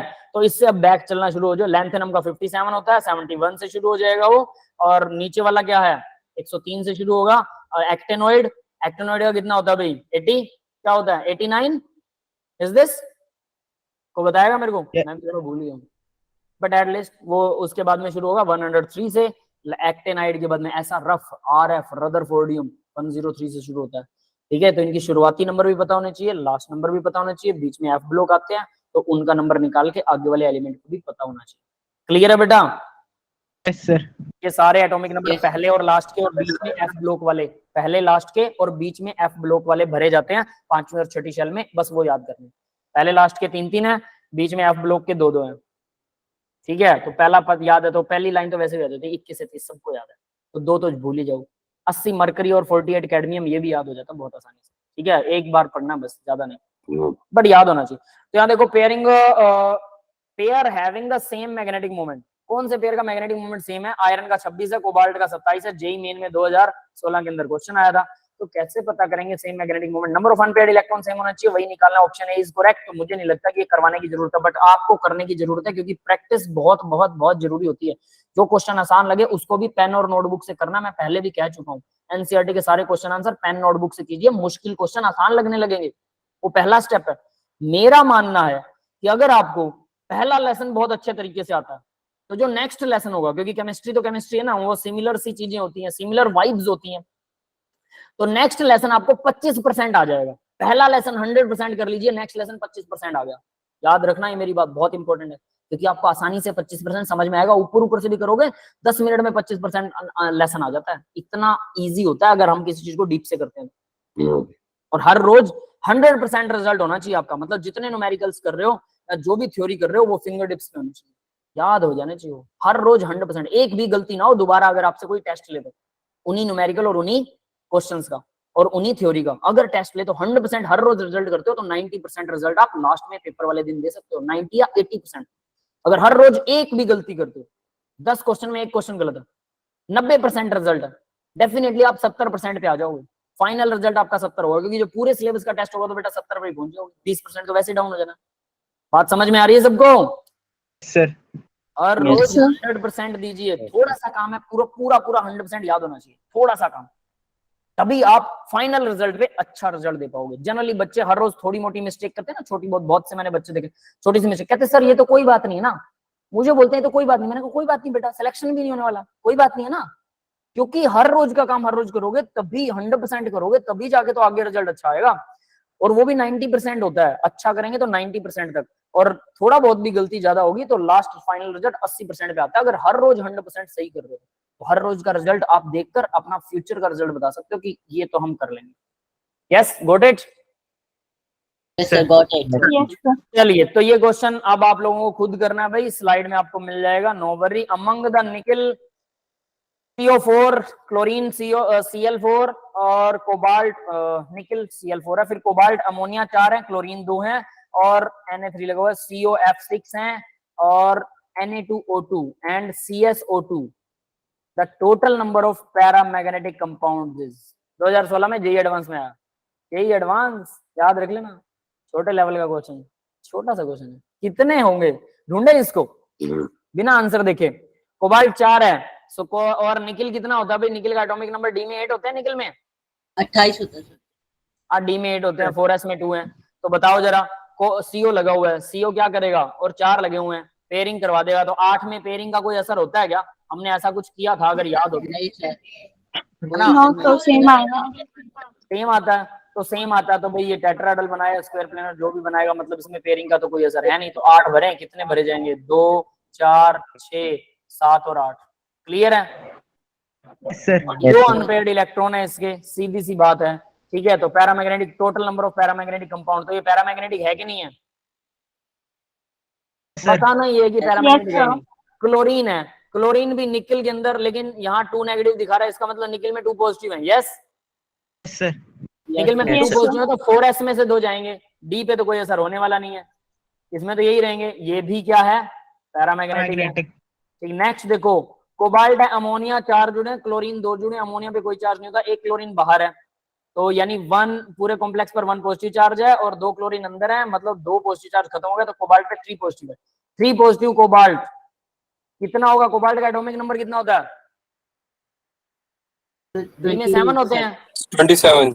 और एस में कितने होंगे? 2 होंगे 4s में, तो Yes, sir. ये कितना? ये 0 हो गया और ये 6 रह गए।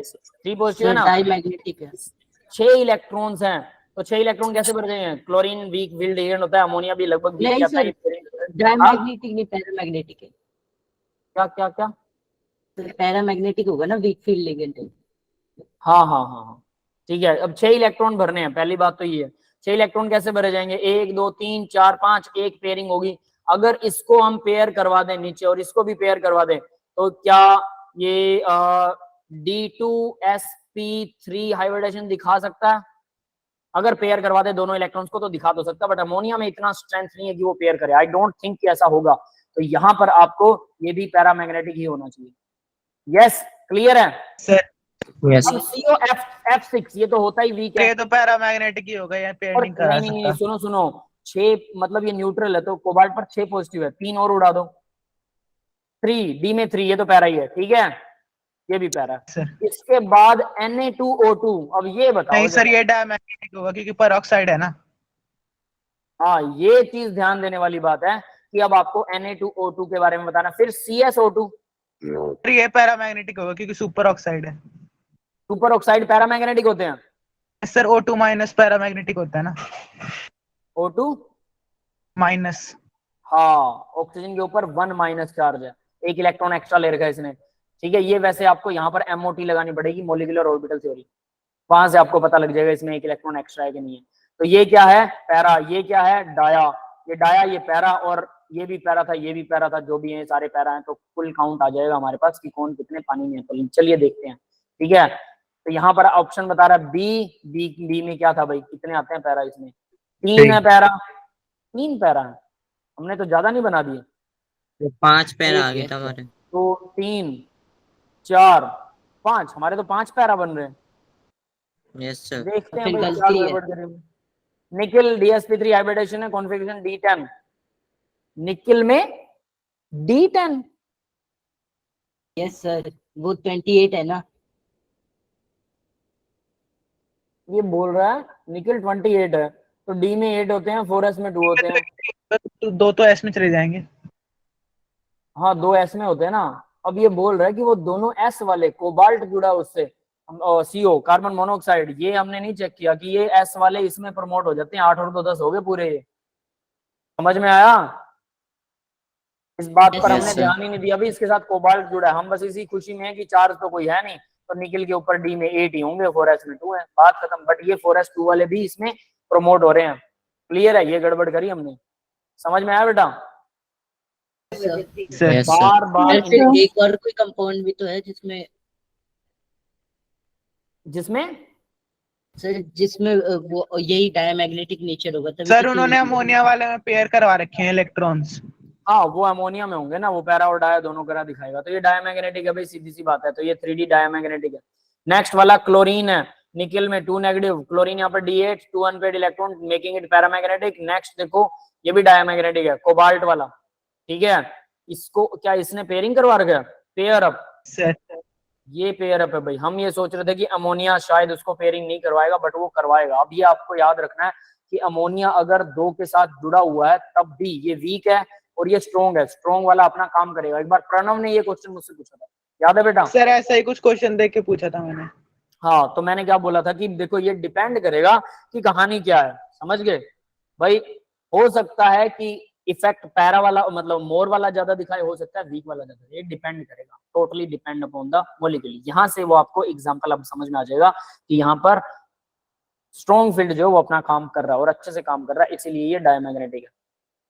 नेक्स्ट देखो Na3CO। अब देखो एडवांस में यही डिफरेंस है, हम जो जनरल बहुत आसानी से क्वेश्चन करने की कोशिश करते हैं उसमें कहीं ना कहीं डिफेक्ट आ जाता है, ये एडवांस लेवल है, थोड़ा डीप सोचना चाहिए। मैं हल्के में ले रहा था इस क्वेश्चन को, मैं क्या ये बकवास होगा, फटाफट करें, बट इंपॉर्टेंट था इसलिए मेरा मन किया कि ये करना चाहिए हमें, आसान है बट इंपॉर्टेंट, ठीक है। नेक्स्ट देखो भाई CO, ये अनपेड इलेक्ट्रॉन है, तो डेफिनेट सी बात है हाई स्पिन है, अनपेड इलेक्ट्रॉन है, 4 अनपेड मिलेंगे इसमें, 4 फ्लोरीन है, 6 फ्लोरीन है। नेक्स्ट है Na2 पर oxide having even number of electrons hence diamagnetic, और ये सुपर ऑक्साइड ये पैरामैग्नेटिक। ये तो प्रणव ने बोला था पर ऑक्साइड जो होते हैं वो डायमैग्नेटिक होते हैं, सुपर ऑक्साइड जो होते हैं वो पैरामैग्नेटिक होते हैं, बट आप MOT के हिसाब से भी इनको निकाल सकते हैं।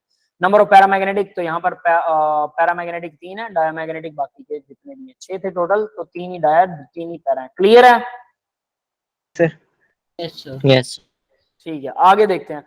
नेक्स्ट क्वेश्चन देखो, for the octahedral complex iron 3 positive है, SCN जो है थायोसाइनेटो S है, यानी सल्फर से जुड़ा हुआ है, ठीक है, cyanide ligand and in cyanide ligand environment the difference between the spin only magnetic moment in Bohr magneton when the approximated to the nearest integer मतलब अप्रोक्सीमेट डालना है, एटॉमिक नंबर आयरन का 26 दे रखा है, तो आयरन 3 पॉजिटिव है, SCN डालना है, ठीक है, या साइनाइड लिगेंड डालना है, या फिर इनके स्पिन ओनली फॉर्मूला के अंदर हमें डिफरेंस बताना है। तो आयरन पर 3 पॉजिटिव है, डी के ऊपर 5 इलेक्ट्रॉन होंगे, वैसे डी में कितने होते हैं अभी आयरन में 26 होता है, 6 होते हैं, 3 पॉजिटिव में 4s में से 2 चले जाएंगे और डी में 6 थे तो 1 निकल गया। साइनाइड स्ट्रॉन्ग लिगेंड है, डेफिनेट है, produce low spin 1 unpaired electron having magnetic moment, ठीक है। अब ये आपको याद रखना कि लो स्पिन के अंदर 1 इलेक्ट्रॉन इसका बचेगा, बना के देखना, ऐसे मत देखना, मैं फिर से बता रहा हूँ, स्प्लिटिंग करके देखना, 6 जुड़ रहे हैं, कितने जुड़ रहे हैं T2G और EG के अंदर, फिर कितने कितने कैसे आएंगे वो सब आपको बना के देखने हैं, उससे बहुत कुछ समझ में आएगा। तो N+2 के हिसाब से 4 है, √3 आएगा, √3 1.73 आ गया इसका बोहर मैग्नेटोन साइनाइड का। क्लियर है सर? डिफरेंस बताना है ना? हाँ, डिफरेंसेस बताने बेटा, सबका निकालेंगे। देखो फिर SCN वीक फील्ड है, 5 अनपेयर्ड इलेक्ट्रॉन होंगे, इसका 5 के हिसाब से निकालेंगे, 5.92 आ गया। And the difference in the magnetic moment क्या आएगा, 5.92 में से 1.73 माइनस करेंगे तो अप्रोक्सीमेट 4.19, इसने बोला था होल नंबर में लेके आओ, 4 बोहर मैग्नेटोन अप्रोक्सीमेट। क्लियर है? Yes sir. अब देखो limitation of crystal field splitting theory है। Limitation 1, consider only the metal ion d orbital, ये सिर्फ मेटल के आयंस के डी ऑर्बिटल को कंसीडर कर रहा है, बाकी किसी का कुछ कंसीडर ही नहीं कर रहा, ठीक है, पहली बात। It give no consideration to the other metal orbitals such as S, Px, Py, Pz, इन ऑर्बिटल्स को ये कंसीडर नहीं कर रहा है, सिर्फ डी ऑर्बिटल्स को कंसीडर कर रहा है, कंसीडर्स ओनली डी ऑर्बिटल, जबकि इनको नहीं कर रहा, नो कंसीडरेशन S या Px, Py, Pz ऑर्बिटल, यानी ये p ऑर्बिटल को भी नहीं कर रहा है, s को भी नहीं कर रहा। Limitation number 2, it unable to explain the relative strength of ligand, ligand की रिलेटिव स्ट्रेंथ नहीं बता सका, ठीक है।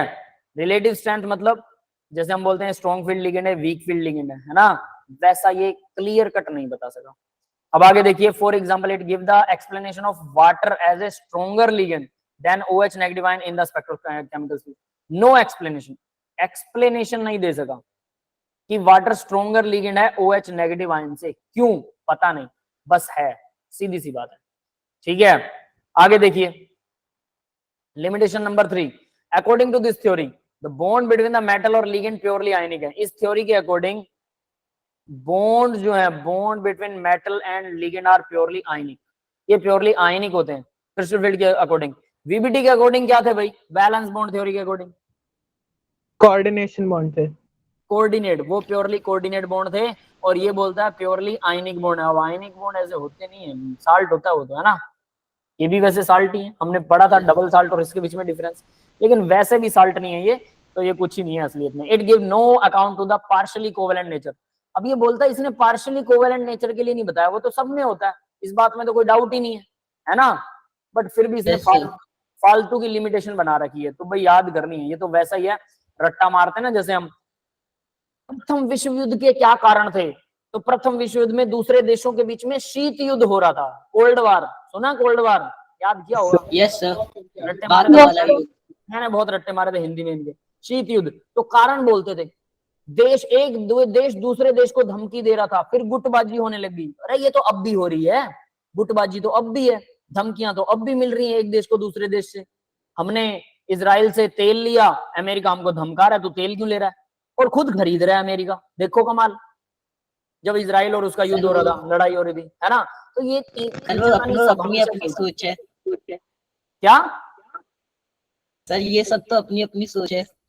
हाँ बिल्कुल, वही तो मैं कह रहा हूँ, तो ये खींचातानी हमेशा होती है, हमेशा, मतलब अमेरिका ऐसा कर रहा है, इंडिया कर रहा है, तो गलत हो गया, पाकिस्तान के साथ वो रशियन गवर्नमेंट के साथ इश्यू था, इजराइल गवर्नमेंट के साथ नहीं, पता नहीं, इजराइल एक ही बात नहीं है क्या, नहीं नहीं नहीं, अच्छा हाँ रसिया के साथ, अरे मेरी एसएस वीक है, इजराइल गवर्नमेंट 2 मिनट में खत्म कर दी गवर्नमेंट, ठीक है, मेरी एसएस वीक है, यूक्रेन गवर्नमेंट के साथ हुआ था, हाँ जो भी था, एनीथिंग एल्स, ठीक है, मैं ज्यादा ध्यान नहीं देता खैर इन बातों पे। अब देखो पहले क्या होता था, पाकिस्तान अगर इंडिया कुछ भी कर दे, पाकिस्तान सीधा अमेरिका को बोलता था, अमेरिका इंडिया को बोलता था, अब उल्टा हो रहा है, ठीक है, अब अमेरिका जो है वो इंडिया के साथ में है, पाकिस्तान के खिलाफ हो रहा है, क्योंकि पाकिस्तान जो है थोड़ा उसमें इकोनॉमिकली उसमें गड़बड़ आ रही है पाकिस्तान में, है ना, तो इस वजह भाई हमेशा से याद रखना ये बात जो मैं बोल रहा हूँ, हमेशा से ताकतवर का साथ ही देते हैं दूसरे लोग, कमजोर का कोई साथ नहीं देता, ये चीज याद रख लेना।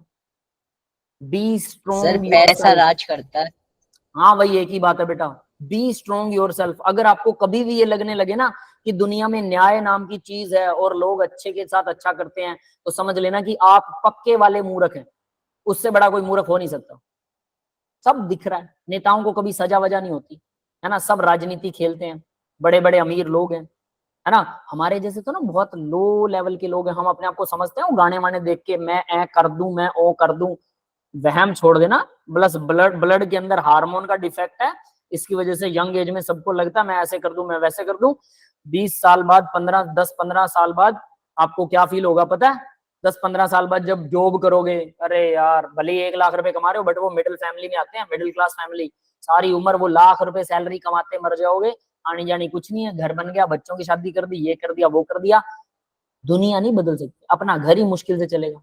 बस ठीक है कि जिंदगी चल रही है, जॉब छोड़ नहीं सकते, 8-10 घंटे बॉस डाउट कभी कभी डांट देगा, सुननी पड़ेगी, बहुत कुछ सहन करना पड़ता है, समझ गए, जिंदगी ऐसे झंडू बाम की तरह चलती है। और अभी लगता होगा ले मेरी आईआईटी पास तो मैं तो ले करोड़पति बन जाऊंगा, अरे गूगल जो का जो मालिक बैठा है वो आईआईटी वाले पता नहीं कितने आईआईटी वालों को रोज डांटता होगा, रोज टॉपरों को 4 सुनाता होगा, अबे तूने ये नहीं किया, अबे तूने वो नहीं किया। क्या लगता है आपको कि हमारी को बहुत अच्छी लाइफ होने वाली है? लेकिन ठीक है, हम लोअर लेवल से तो थोड़ा ऊपर चढ़ जाएंगे, अगर और अच्छा सोचते हो तो गूगल जैसी कंपनी खड़ी करो, वो आसान काम नहीं है, समझ गए ना बेटा, तो यानी बड़ा बनिए कोशिश। हाँ एक है कि हम एक लेवल अप उठ जाते हैं कि जो हम पहले थे कि हमारी सैलरी है 15,000 रुपए, कोई भी आता है कुछ भी सुना के चला जाता है, उसकी बजाय हमारी सैलरी है 1.5 लाख रुपए, कोई भी आके कुछ भी नहीं सुनाएगा, वो थोड़ा सा समझेगा कि भाई इससे पंगे लेना ठीक नहीं, इसके पास पैसे हैं थोड़े से। लेकिन जो करोड़ों रुपए की गाड़ियां खरीदते हैं ना, 1.5 लाख की सैलरी वाला बंदा 4 करोड़ की गाड़ी नहीं खरीद सकता, जिंदगी भर नहीं खरीद सकता, चाहे भले ही 1.5 लाख महीना आता हो, समझ रहे हो मेरी बात? सर एक चीज पूछनी है, रिसर्च फील्ड में आके करियर कैसे बना है? क्या सर रिसर्च फील्ड में ही करियर कैसे बनाना हो तो बनाए कैसे? बहुत सिली क्वेश्चन है, मैं भी यही सोचा करता था कि मुझे रिसर्च में ही जाना है, ठीक है, मेरे पास बहुत सारे रिसर्च आइडियाज भी थे, आज भी हैं, बहुत कुछ है बेटा, मैं सलाह नहीं दूंगा। देखो हमें क्या चाहिए, पहले ही रिक्वायरमेंट क्या है, पैसा, कहाँ से मिलेगा भाई, अच्छा पढ़ के बढ़िया वाली जॉब, को 4-5 लाख रुपए महीने वाली जॉब लो, ठीक है, 10 एक साल कमाओ अच्छे से, Yes, उसके sir. बाद में बिजनेस आइडिया लगाओ, कोई बिजनेस चलाओ और अंबानी, अडानी, रिलायंस के ये जितने भी हैं ऐसा कुछ बनने की कोशिश करो। ये होना चाहिए फर्स्ट टारगेट। जब ये हो जाए ना और अच्छे पैसे आ जाए, टारगेट तो यही है, सुनिए, जब अच्छे टारगेट पैसे तो आ यही जाए, है सर, पैसे के बाद ही चेक करिए। ठीक है, जब अच्छे पैसे आ जाए ना बेटा, उसके बाद फिर सोचिएगा मुझे क्या शौक था, याद करना, अच्छा मुझे रिसर्च करनी थी, घर में लैब खोल दो, 5 करोड़ रुपए लगा के, बात खत्म। सिंपल, ठीक ये है सर। शौक है। पर अगर हम सोचते हैं कि हम रिसर्च में जाएंगे हमारा नाम होगा, इतने घटिया लोग बैठे हैं सिस्टम में टांग खींचने वाले, आपका कोई अच्छा आइडिया आपसे चुरा लेंगे, बाद में आपको क्रिटिसाइज करेंगे, तेरे को क्या आता है, तू तो चोरी के आइडिया लेके आता है, और आपके आइडिया पर खुद काम करके खुद पैसा कमा जाएंगे। बाकी की बातें छोड़ो, अगर आपको रिकमेंडेशन मिल भी गई, मेंडल का नाम सुना, Mendel, Mendel's law of genetics, 10वीं में पढ़ा होगा, 10वीं में मंडे कई साल बाद पब्लिश हुआ था। Yes sir, father of inheritance वाला। फादर ऑफ जेनेटिक्स था। उसने जब वो ला दिए, उसके 40 साल बाद, मर चुका था वो, 40 साल बाद पब्लिश हुए। आज मैंने एक्सपेरिमेंट कर लिया, 40 साल बाद पब्लिश हो रहा है। घंटा मेरे को फेमस मिलेगा यार, कुछ नहीं मिलेगा, क्योंकि ये सर इतना तो फेमस है बेचारा। समझ लो कि ये सबसे बड़ा फेलियर है दुनिया का, कि यार मतलब एक बंदा जिसको बाद में तुम बाप बना रहे हो, जेनेटिक्स का फादर बना दिया उसको, लेकिन उसके जीते जी उसको सबने रिजेक्ट कर दिया था, वो मर गया। जब उसने ढूंढा, उसके ढूंढने के 40 साल बाद उन लोगों को समझ में आई। आप नई चीज ढूंढोगे, लोगों को समझ में आ जाएगी। लोग इतने बेवकूफ होते हैं, अगर पंखे में रह रहे हैं ना और आप उनको बोल दो अरे एसी ऐसी चीज है जो ठंडी हवा फेंकता है, वो कहेंगे है ऐसा तो कुछ हो ही नहीं सकता, मूर्ख बना रहा है, समझ गए ना बेटा। लेकिन जब एसी जीते आ हुए तो- जाएगा, जब एसी आ जाएगा उसके बाद में शायद मानने लगेंगे। तो मूर्खता मत करना, पहला कर्तव्य है पैसा। पैसा जब होगा उसके बाद में आप बोल दोगे ना, देखो सूरज दिखाई नहीं दे रहा आज दोपहर को, सब बोलेंगे हाँ हाँ हमें भी नहीं दिख रहा। सर पैसा राज करता है। समझ गए ना। यस सब सर, सर बोलेंगे ये तो हमें पता ही नहीं है। सर, ये दिन तो में पता रात ही है, बना दो, पैसा रात राज को करता दिन बना दो, और सब आपके पीछे पीछे वही बोलेंगे, क्योंकि ये बोलता है। समझ गए ना। चलो, और इसको कमाने का जरिया यही है। फर्स्ट स्टेप ये है कि नॉलेज गेन करो, गेन द नॉलेज। प्रैक्टिकल बता रहा हूं, अच्छी बातें बहुत होती हैं, अच्छे इंसान भी होते हैं, ऐसी बात नहीं है, लेकिन दुनिया में 75% पीपल्स आर नॉट गुड। 25% ही अच्छे होते हैं, और वो आपके आसपास होंगे ये पक्का नहीं है। दैट्स नॉट द गुड, ये भी याद रख लेना। तो लिमिटेशन नंबर 4 देखो भी, it could not explain the bonding in complexes, ये बॉन्डिंग को भी एक्सप्लेन नहीं कर सका। Do you remember coordination number of the transition metal are coloured, coordination compounds of metal have fascinating colours. तो ये काफी सारे कलर्ड होते हैं भाई, कैसे, तो देखेंगे जरा उनको। तो क्रिस्टोफर को ये बॉन्डिंग को भी एक्सप्लेन नहीं कर रहा, तो कलर के बारे में अब पढ़ते हैं जरा। कलर, कोऑर्डिनेशन कॉम्प्लेक्स बहुत अच्छे अच्छे होते हैं और कलर होते हैं इनमें। अब बताओ मुझे, वैसे आपका टाइम आगे नेक्स्ट क्लास तो नहीं है ना आज? सर नो नहीं है, ठीक है, सर। 15 मिनट और लगा सकते हैं। सर यस थोड़ा सा कलर स्टार्ट कर देंगे, ठीक है, क्योंकि हमने पीछे वाला कुछ बैकअप लिया था वो 2 पेजेस का, इसलिए थोड़ा सा लेक्चर लेट चल रहा है, और वैसे भी थोड़ी सी डिस्टर्बेंस होगी बेटा। तो देखो ये कलर, इस तरह के कलर दिखाते हैं भाई कोऑर्डिनेशन कंपाउंड्स। आपने केमिस्ट्री में लैब्स के अंदर अगर गए हो तो ऐसे कलर बनाने का सबका मन होता है, मेरा बड़ा मन होता था शुरू में, यार कलर बनाएंगे, मजा आएगा केमिस्ट्री लैब में। उसके बाद जब बना लिए ना एक बार, फिर अब मजा नहीं आता केमिस्ट्री लैब में, अब स्मेल आती है गंदे वाली, ठीक है, वो तो शुरू में भी आएगी, और ये बनवाता नहीं है कोई भी।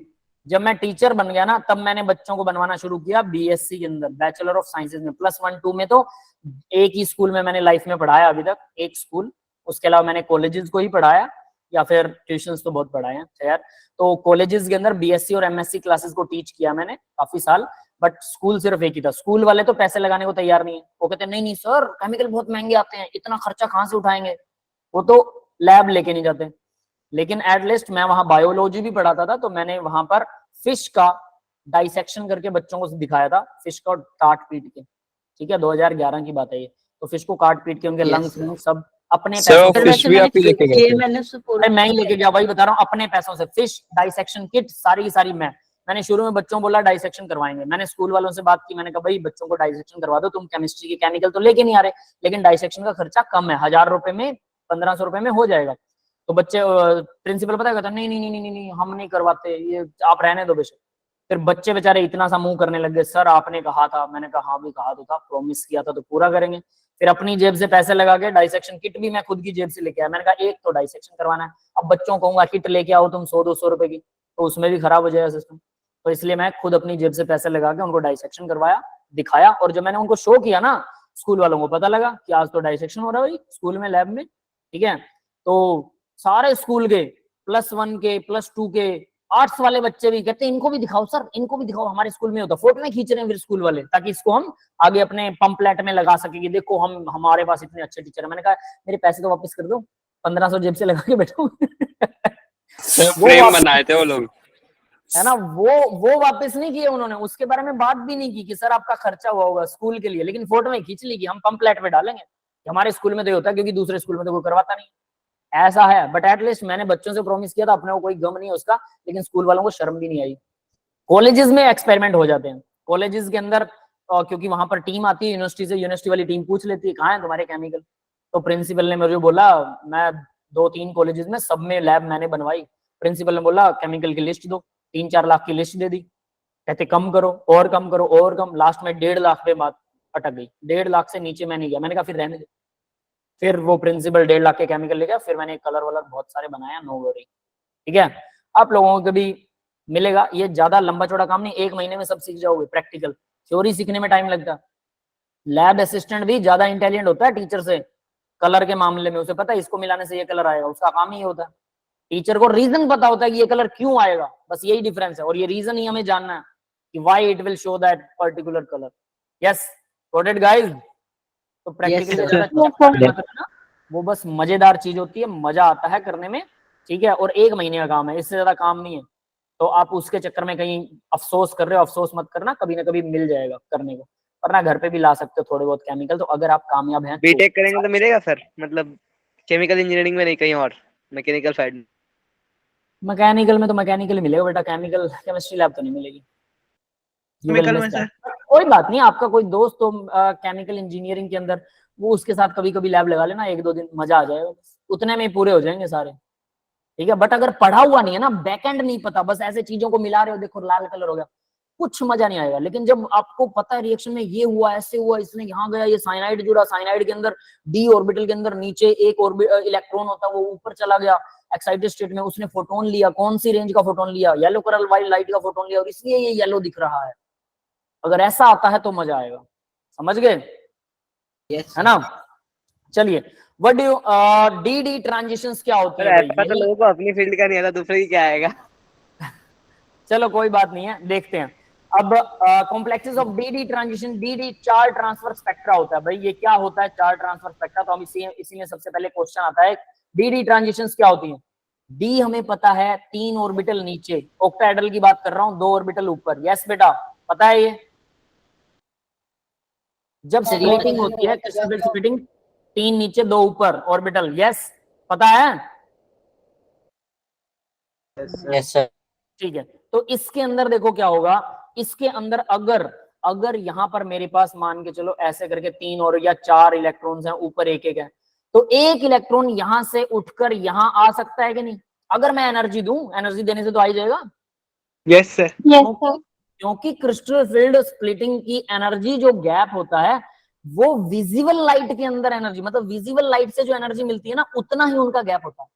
विबग्योर 400 नैनोमीटर के आसपास का गैप होता है उसकी, अगर हम बात करें लैम्डा की, 400 नैनोमीटर है ना वेवलेंथ। Yes sir. तो उस गैप में आता है, तो किसी का 300 भी होगा, 200 भी होगा, 400, 450, इस गैप के बीच में, 400 से 700 होता है, सॉरी 400 से 700 नैनोमीटर। तो 400 से 500 भी होगा, किसी का 600 भी होगा, 700 भी होगा, उसके बीच में भी कहीं होगा, तो विबग्योर के हिसाब से वो कलर दिखा सकता है। यानी अगर विजिबल लाइट इसके ऊपर पड़ती है, नीचे वाला इलेक्ट्रॉन ऊपर चला जाएगा। जब वो ऊपर जाएगा तो उसने क्या किया, एक पर्टिकुलर कलर की लाइट एब्जॉर्ब कर ली। क्लियर है? Yes sir. यस रेड कर ली, तो बाकी रंग कितने बचे लाइट में? 6 बच गए, जो वो हमें वापस भेजेगा, 6 कलर वापस भेज रहा है। Yes yes sir. उन 6 कलर मिक्सचर हमें दिखाई देगा, मिक्सचर, कंप्लीमेंट्री कलर बोलते हैं इसे, कंप्लीमेंट्री।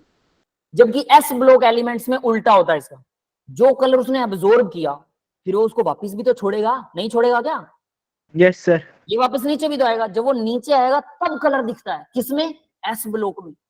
और इसमें क्या होता है, इसमें कंप्लीमेंट्री कलर दिखता है, जो एब्जॉर्ब किया, बाकी बचे हुए जो छोड़ेगा उनका मिक्सचर दिखता है। यस, दोनों पॉइंट क्लियर हुए? Yes, Yes, sir. sir. याद लोग रखना, ऐसा एक लोग था। क्वेश्चन में पेपर में क्वेश्चन आता होता है कि डी, एस और डी में गड़बड़ होती है, कलर कौन कैसे दिखाता है? तो भाई जब S block element electron gain करता है, हायर ऑर्बिटल में जाता है, उसके बाद जब वापस आता है नीचे वाले में, वापस तो पक्का आएगा वो, तो वो जो कलर की लाइट छोड़ता है वही हमें दिखाई देता है। वो एक ही कलर एब्जॉर्ब करता है, वही वापस छोड़ देता है। तो उसके कंप्लीमेंट्री 6 वाले कलर का क्या हुआ, वो हमें नहीं दिखते। I don't know why, reason नहीं पता, लेकिन वो 6 नहीं दिखेंगे, वो कुछ एनर्जी गैप में डिफरेंसेस होते हैं। लेकिन इसमें क्या होता है, इसने जो एनर्जी अब्सॉर्ब की, बाकी के जो 6 कलर बच गए वो हमें वापस दे देता है, और उनका मिक्सचर हमें दिखाई देता है। और इसका इलेक्ट्रॉन जब नीचे आएगा वो कलर नहीं दिखेगा, छोड़ेगा ना एनर्जी, वो वाला कलर नहीं दिखेगा। समझ में आ गया सबको? सर फिर वो कलर गए कहाँ? अरे उनका एनर्जी लेवल है ना, विजिबल लाइट में नहीं आता बेटा, कुछ ऐसा कह सकते हैं। कुछ कुछ इकट्ठे छोड़ देता होगा, एनर्जी बढ़ा के छोड़ता होगा, या घट के छोड़, धीरे धीरे रिलीज करता होगा घटा के, कुछ ऐसा होता है रिलीजिंग टाइम पर। और उसके अंदर रिलीजिंग टाइम पर एनर्जी सही आती है, और जो कंप्लीमेंट्री कलर है उसकी एनर्जी सही नहीं है। सारा एनर्जी का Yes, खेल है, ठीक है? इस वजह से ऐसा होता है, ठीक है? बिहाइंड द सीन एक्चुअल में क्या होता है मुझे नहीं पता, लेकिन ऐसा ही कुछ होता है, इतना पता है, ठीक है? अब आगे बढ़ते हैं बेटा। तो याद रखिए, इसमें अपोजिट कंप्लीमेंट्री कलर्स दिखाई देते हैं, तो इसी को बोलते हैं D D transition. D orbital का इलेक्ट्रॉन डी में ही चला गया। ट्रांजिशन का मतलब ट्रांसफर होना। यस, क्लियर है? yes, sir.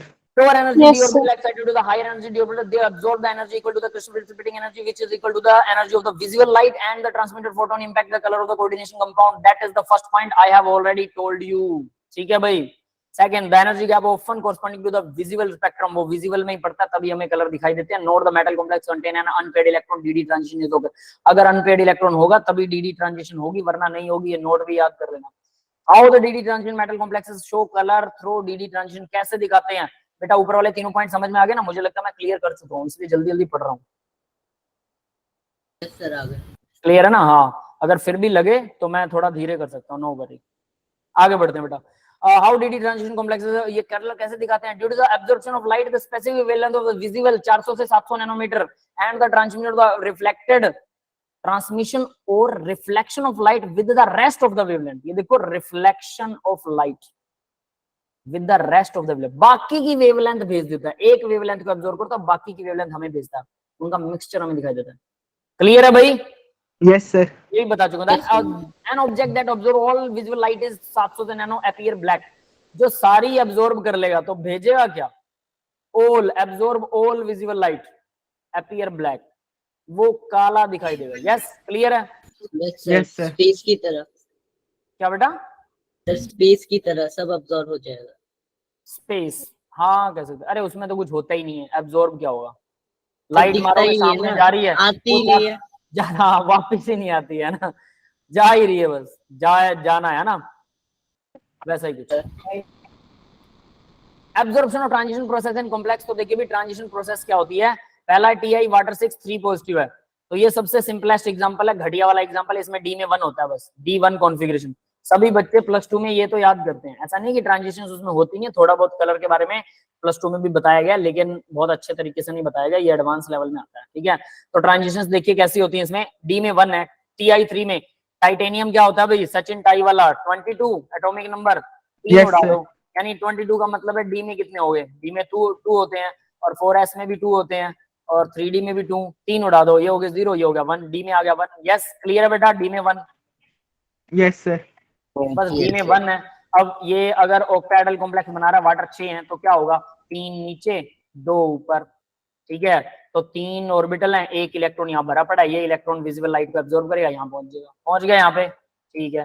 फिर वापस छोड़ देगा, वापस आ जाएगा, तो वापस आएगा तब नहीं दिखाएगा, जब पहुंच गया तो बाकी के जो बचे हुए कलर वो हमें दिखेंगे।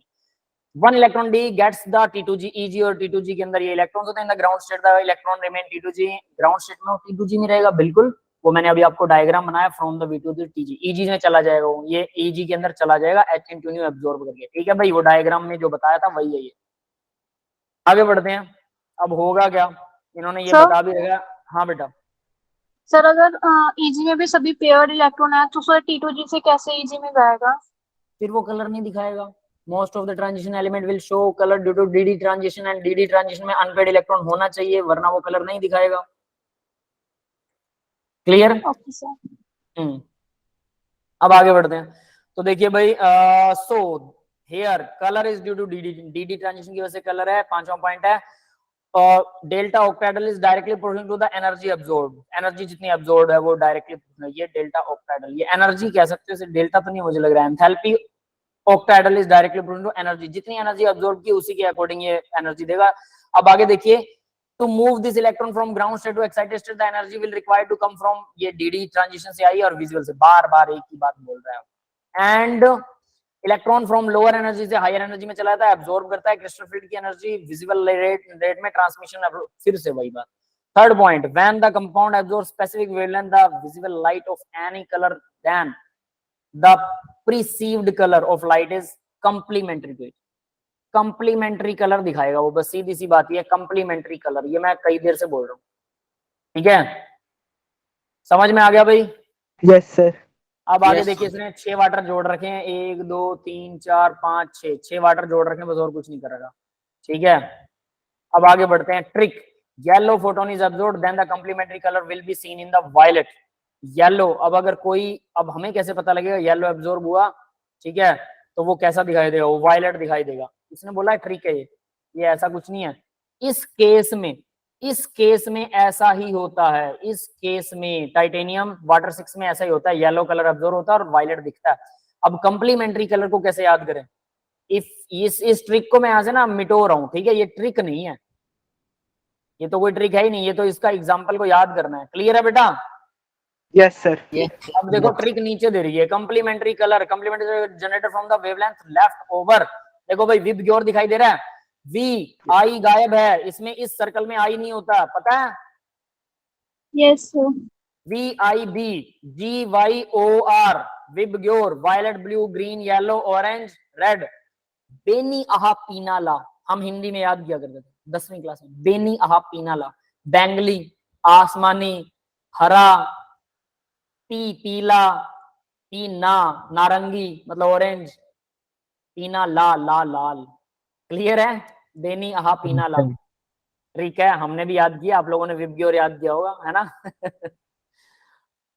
The complementary colour generated from the wavelength left, तो देखो भाई अगर मान लो येलो है तो येलो के सामने पहुंच जाओ, वायलेट दिखाई देगा, येलो एब्जॉर्ब हो तो वायलेट, वायलेट एब्जॉर्ब हो तो येलो, यस क्लियर है? Yes sir. Yes sir. Blue absorb हुआ तो ऑरेंज, Exactly. रेड एब्जॉर्ब हुआ तो ग्रीन, ग्रीन एब्जॉर्ब हुआ तो रेड, है ना? Yes Yes, sir. अब जरा यहां से मैं ऐसे कर रहा हूँ, ये एब्जॉर्ब हो गया तो वायलेट दिखेगा, बाकी का 6। Draw the circle with 6 pair in it, ये 6 पेयर के साथ सर्कल ड्रा कर लो। With the VIBGYOR when later फलाना धिमकड़ा वी से I, note red colour wavelength is being absorbed vertically opposite, red colour green colour will be, ये पढ़ लेना, सब कलर ही है, कहानियां कलर की हैं, ठीक है भाई। क्वेश्चन आता है अब इसके ऊपर, एक complex absorb the blue green region then what is the colour of the complex, blue green region, तो देखो भाई ब्लू ये रहा, ग्रीन ये रहा, ये रीजन है तो Red or orange. Red orange दिखाई Red देगा, रेड ऑरेंज है ना? बस ठीक है, आपको समझ में आ गया। ब्लू ग्रीन है तो ऑरेंजिस रेड, देखो कितना घटिया नाम दिया इसने, ऑरेंजिस रेड, है ना? रेड ऑरेंज लिख दे, क्या दिक्कत है? सर ऑब्जर्व सुंदर द कलर, लगता है। हाँ बेटा, एक और कलर के बारे में बात बता देता हूँ। देखो कलर्स ना लड़कियों को ज्यादा याद होते हैं, ठीक है, वो उनका सूट में थोड़ा सा भी ना, ये पेल येलो, यानी कौन सा क्रीमिश ग्रीन, ऐसे ऊट पटांग से कलर्स के नाम, ठीक है, गर्ल्स लेती रहती हैं, उनके सूट के कलर हमेशा वो कलर में ही घुसे रहते हैं, है ना? अच्छा दिखे ना दिखे लेकिन कलर डिफरेंट होना चाहिए, बस उसका नाम लेने में ऐसा लगे पता नहीं क्या ही है, ये दुनिया की चीज है ना। तो इसलिए उनको ज्यादा याद होते हैं, बॉयज को कलर याद नहीं होते, ये साइंटिफिक। अब अगर किसी को याद होते हैं तो no worry, exceptions are always there, ठीक है, बट मुझे याद नहीं होते हैं, इसलिए मैं कलर पे कभी ध्यान नहीं देता, सीधी बात। क्लियर है भाई? Yes sir. ठीक है, तो देखिए आगे आता है, observe the colour, violet observe करता तो येलो दिखाई देगा, ये तो पता ही है, पीछे वायलेट और येलो वाला एग्जांपल किया हमने, ठीक है। What will the colour of the complex if ligand is absent, अच्छा जी ये है बढ़िया वाली चीज। What will be the colour of the complex if the ligand is absent, अगर लिगेंड है ही नहीं तो क्या होगा?